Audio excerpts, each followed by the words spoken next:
A chuva caía impiedosa sobre as ruas de Lisboa naquela noite de inverno de 2010, quando o pai de João, um homem rígido e devoto, descobriu o segredo do filho de 14 anos, uma troca de mensagens inocentes com um colega de escola revelando sua atração por meninos.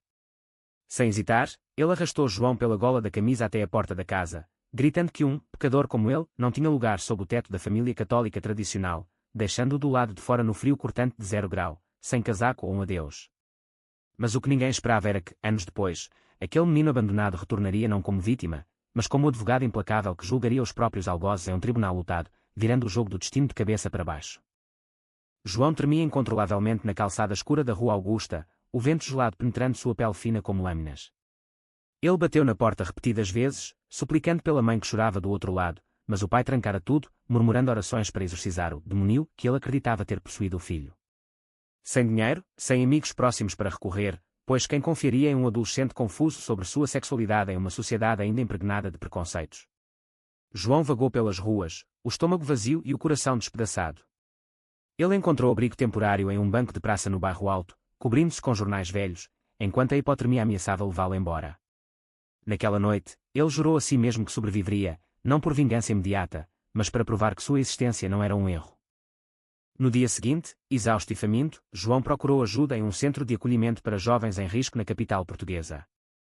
A assistente social, uma mulher de meia-idade chamada Maria, ouviu sua história com olhos compassivos, mas o sistema estava sobrecarregado. Ele foi colocado em um lar temporário, onde dividia quarto com outros adolescentes problemáticos, ladrõezinhos de rua, vítimas de abuso doméstico. Ali, João aprendeu a endurecer, escondeu sua orientação sexual como um segredo mortal, focando na escola para escapar do ciclo de pobreza. Os professores notaram seu potencial, um em particular, o Sr. Almeida, um homem gay assumido mas discreto, viu nele um reflexo de sua própria juventude reprimida e o incentivou a estudar direito, sussurrando que a lei poderia ser uma arma contra a injustiça. A sociedade muda devagar, João, mas você pode acelerá-la, disse ele uma vez, durante uma aula extra. Mas os conflitos internos fervilhavam. João questionava-se diariamente, por que nascera assim? Era mesmo um pecado, como o pai pregava nas missas dominicais. A pressão familiar ecoava em sua mente, lembranças da avó rezando o terço, da mãe forçando-o a ir à igreja, do pai batendo na mesa ao discutir esses desviados. Ele evitava qualquer contato romântico, temendo mais rejeição. Aos 16 anos, transferido para um orfanato em Sintra, João mergulhou nos livros.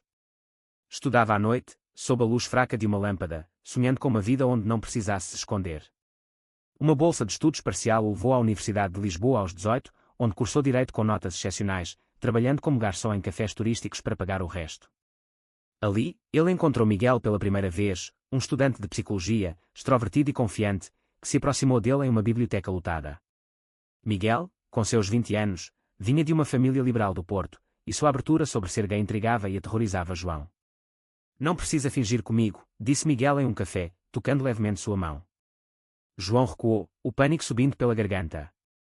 Como confiar em alguém depois de tanta traição? A atração crescia devagar, como uma planta teimosa em solo árido. Miguel persistia, convidando-o para passeios pelo Tejo, discussões sobre direitos humanos. João resistia, mas aos poucos cedia, um beijo roubado em uma festa universitária marcou o início de algo profundo. No entanto, o relacionamento trazia novos dilemas. Miguel queria assumir publicamente, enquanto João via nisso um risco à sua carreira futura. E se meus professores descobrirem? E se eu perder tudo de novo? Argumentava João em noites insones. Miguel, paciente, respondia: o amor não é uma fraqueza, é uma força. Mas a sociedade portuguesa, apesar de progressos como o casamento gay legalizado em 2010, ainda carregava resquícios de conservadorismo, especialmente em famílias tradicionais como a de João. Ele mantinha contato zero com os pais, mas as notícias chegavam. O pai se tornara um político local em Lisboa, pregando valores familiares conservadores, enquanto a mãe sofria em silêncio. À medida que se formava, João enfrentava escolhas morais pesadas. Aceitaria um estágio em um escritório de advocacia que defendia causas LGBT, arriscando exposição, ou optaria por algo neutro? Ele escolheu o primeiro, impulsionado por Miguel, mas o custo era alto, noites de ansiedade, sonhos com o abandono. Um caso inicial envolveu um jovem gay expulso de casa, e quando sua própria história. João lutou ferozmente no tribunal, ganhando, mas saindo esgotado emocionalmente. Você está se destruindo para salvar os outros, alertava Miguel. João ignorava, vendo nisso uma redenção. O alto trão se aproximava, rumores de que o pai de João, agora candidato a vereador, estava envolvido em um escândalo de corrupção ligado a doações de igrejas conservadoras que discriminavam homossexuais. João hesitava, investigar ou ignorar. A decisão o consumia, testando os limites de sua lealdade familiar residual. Os anos pós-universidade moldaram João em um advogado implacável, especializado em direitos humanos e discriminação. Aos 25 anos, ele já tinha um escritório pequeno em Alfama, com Miguel ao seu lado como parceiro não só na vida, mas em causas sociais. Mas o passado batia à porta. Uma ligação anônima revelou documentos incriminadores sobre o pai, Manuel, que usava fundos públicos para financiar campanhas anti-LGBT disfarçadas de proteção à família. João encarou os papéis por horas, o coração dividido entre justiça e o laço sanguíneo que nunca se rompeu completamente. Se eu prosseguir, destruirei minha família, confidenciou a Miguel em sua casa modesta com vista para o castelo de São Jorge. Miguel, sempre o equilibrado, respondeu, mas e se não fizer, você se destrói por dentro. A escolha foi feita em uma madrugada chuvosa. João aceitaria o caso como promotor independente, confrontando o homem que o abandonara. O processo começou devagar, com investigações discretas. João viajava para o Porto, onde Manuel agora residia, coletando depoimentos de ex-funcionários. Cada testemunha ecoava suas próprias dores, um homem gay demitido por razões morais, uma mulher lésbica negada em adoção. A tensão interna escalava, João sonhava com o pai, revivendo a noite do abandono, acordando suado. Miguel o apoiava, mas discussões surgiam. Você está obcecado, João. Isso não é só justiça, é vingança. João negava, mas no fundo sabia que era verdade. Uma traição inesperada veio de dentro. Sua mãe, Isabel, o contatou após anos de silêncio, suplicando que desistisse. Seu pai está doente, o estresse o matará, disse ela em um café escondido. João sentiu a punhalada, ela o escolhera novamente sobre ele. Ele recusou, mas o encontro o deixou abalado, questionando se sua raiva valia o preço. Enquanto isso, a sociedade portuguesa fervilhava com debates sobre direitos LGBT. Marchas do orgulho em Lisboa ganhavam força, mas contrapontos conservadores, liderados por figuras como Manuel, pregavam retrocessos. João se via no centro, entrevistas na TV, onde mantinha compostura, mas internamente lutava contra o pânico de ser exposto como gay. Miguel insistia em assumir o relacionamento publicamente para inspirar outros, mas João temia repercussões profissionais. E se perdermos clientes? E se meu pai usar isso contra mim? Argumentava. Uma briga feia eclodiu. Miguel saiu batendo a porta, deixando João sozinho com seus demonios. A reconciliação veio dias depois, com Miguel admitindo: eu entendo seu medo, mas esconder-nos é como dar razão a eles. Eles se fortaleceram, mas o custo emocional era visível. Miguel perdia o brilho, João ganhava rugas prematuras. O caso contra Manuel ganhava tração. Evidências montavam, e-mails vazados mostrando alianças com grupos extremistas que promoviam terapias de conversão. João preparava o julgamento, mas uma reviravolta veio quando descobriu que seu próprio irmão mais novo, Pedro, estava envolvido, um jovem de 20 anos, manipulando finanças para o pai. Pedro, que mal conhecera João, o confrontou em uma rua de Lisboa: você é um traidor da família. Por que voltar agora para destruir tudo? João viu nele o reflexo de sua juventude, confuso, pressionado pelo pai. Em vez de atacar, ele tentou dialogar, revelando sua história. Pedro recuou, plantando sementes de dúvida. Mas o pai, ao saber, intensificou a campanha suja. Rumores anónimos sobre a vida pessoal de João circulavam na imprensa conservadora, insinuando imoralidades. João enfrentava o dilema ético: revidar com a verdade sobre sua sexualidade ou manter o silêncio. Ele escolheu o silêncio, pagando com isolamento crescente. Miguel, vendo João se afundar, planejou uma fuga temporária para o Algarve, onde passearam por praias douradas, reconectando-se. Lembre-se porque lutamos, disse Miguel, beijando-o sob o sol poente. Mas o idílio durou pouco. Uma ligação urgente trouxe más notícias. Manuel sofrera um infarto, culpando o estresse do caso. Isabel implorava novamente: desista, pelo amor de Deus. João viajou para o hospital, confrontando o pai pela primeira vez em anos. Manuel, fraco na cama, cuspiu: você sempre foi uma desgraça. As palavras cortaram fundo, mas João respondeu calmamente: eu sou o que você me fez ser. Saiu dali com resolução renovada, mas o peso moral o esmagava. Estava ele certo em prosseguir, ou era apenas orgulho? O julgamento se aproximava, prometendo confrontos explosivos. O Tribunal de Lisboa estava lotado no dia da abertura do julgamento, jornalistas e ativistas enchendo as galerias. João, vestindo seu terno impecável, enfrentava Manuel do outro lado da sala. O pai, agora recuperado parcialmente, olhava-o com ódio velado, defendido por um advogado conservador. A acusação inicial de João foi cortante: este homem usou poder público para perpetuar discriminação, traindo os princípios da democracia portuguesa. Mas internamente, ele tremia, ver a mãe na plateia, olhos inchados, era um tormento. Miguel assistia de longe, um pilar silencioso, mas a tensão no relacionamento crescia, João negligenciava tudo pela causa. Uma testemunha-chave, um ex-colaborador gay, depôs sobre demissões discriminatórias, e quando a história de João. Manuel contra-argumentou, pregando valores tradicionais, como defesa, mas João desmontava cada ponto com evidências frias, pagando com noites insones de dúvida ética. Uma traição veio de Pedro, subornado pelo pai, ele alterou documentos para enfraquecer o caso. Descobrindo, João o confrontou em particular, você não vê que ele nos usa. Pedro, dividido, confessou tudo em lágrimas, virando testemunha contra o pai. O custo. Pedro foi deserdado, vivendo com João temporariamente, forçando-o a reviver traumas familiares. Miguel, paciente, ajudava, mas questionava, estamos construindo uma família ou uma guerra? João ignorava, focado no tribunal, onde revelações sobre terapias de conversão financiadas por Manuel chocavam a opinião pública. Protestos eclodiam fora do prédio, com ativistas LGBT apoiando João, mas conservadores o vilipendiando como agitador. A pressão social o isolava, amigos distantes o abandonavam, temendo associações. Em meio ao caos, João e Miguel enfrentavam sua maior crise. Miguel, cansado de ser o segredo, deu um ultimato, assuma-nos ou perca-me. João, aterrorizado, concordou em uma entrevista coletiva, revelando sua orientação e relacionamento. A reação foi mista, aplausos de progressistas, mas ataques virulentos de conservadores, incluindo ameaças anônimas. Manuel usou isso no tribunal, meu filho é biased por sua agenda pessoal. João rebateu, minha vida não é agenda, é realidade. O custo foi alto, clientes cancelavam, Miguel recebia assédio online. Mas a honestidade os uniu mais, com Miguel dizendo, agora lutamos juntos. No entanto, Isabel, pressionada, testemunhou a favor do marido, negando conhecimento de discriminações, traindo João novamente. O golpe emocional o derrubou, ele desabou em casa, questionando tudo, vale a pena destruir minha mãe por justiça. O julgamento prosseguia com reviravoltas.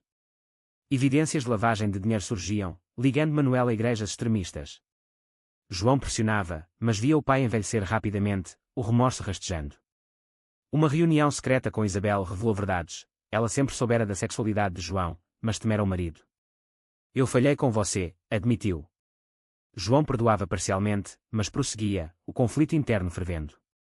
Pedro, agora aliado, depunha contra o pai, expondo manipulações familiares.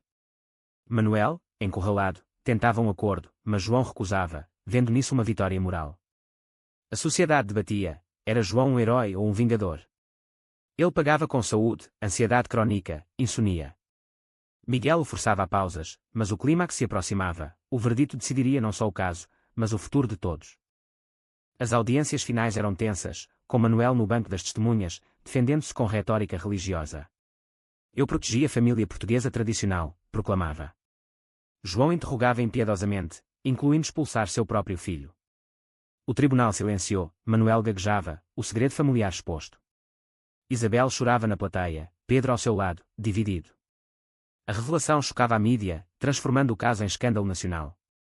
João, exausto, via o preço, repórteres invadiam sua privacidade, questionando sua imparcialidade. Miguel o defendia publicamente, mas o stress os distanciava, brigas sobre prioridades aumentavam. Você está se perdendo nessa luta, acusava Miguel. João admitia internamente, mas persistia, impulsionado por anos de dor reprimida. Uma reviravolta veio quando documentos provavam que Manuel financiara uma clínica de conversão onde jovens gays sofriam abusos. Testemunhas sobreviventes depunham suas histórias e quando a de João. Ele lutava lágrimas, vendo neles seu eu jovem.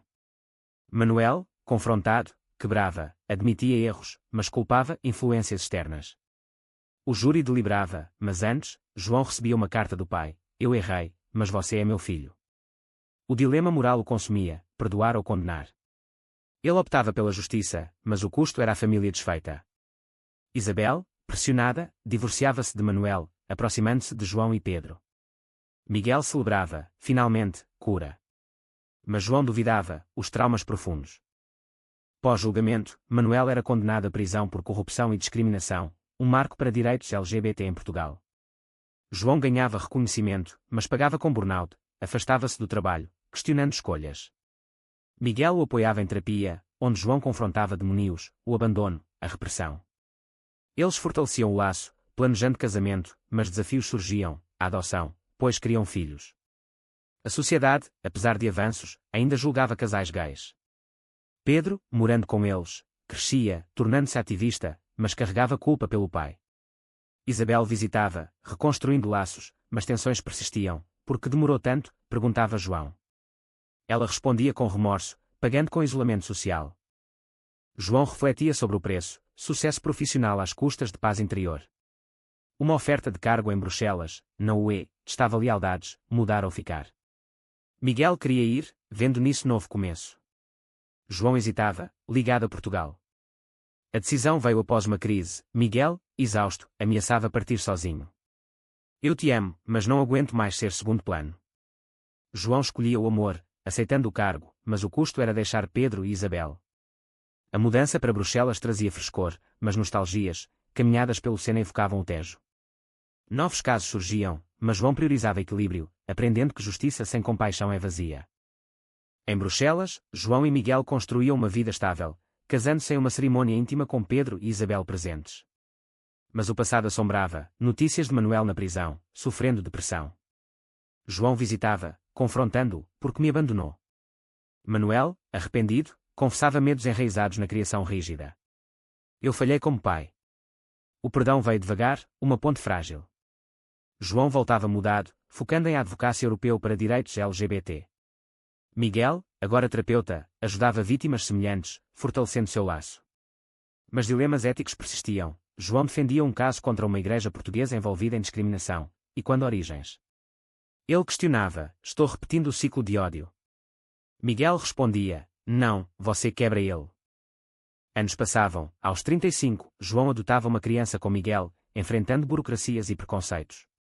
A sociedade evoluía, mas retrocessos, como propostas conservadoras em Portugal, o chamavam de volta.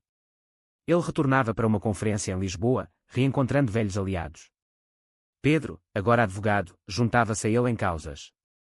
Isabel, viúva após a morte de Manuel, vivia com remorsos, mas encontrava paz na família reconstruída. João refletia sobre o caminho, o abandono moldara, mas as escolhas, confrontar, perdoar, definiram-no. Miguel, seu âncora, lembrava, o amor nos salvou. A história culminava em uma vitória legislativa, banindo terapias de conversão em Portugal, um legado de sua luta. Mas as cicatrizes permaneciam, noites de dúvida, questionando se o preço valera. João escrevia um livro sobre sua jornada, inspirando jovens gays. O final não era feliz ever after, mas real, crescimento através da dor. Ele via na criança adotada esperança, ensinando aceitação. Miguel e ele, mais fortes, enfrentavam futuros desafios juntos.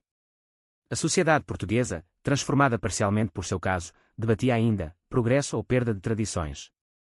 João concluía que a verdade liberta, mas custa caro. E você, leitor, acha que perdoar os que nos ferem é fraqueza ou força suprema?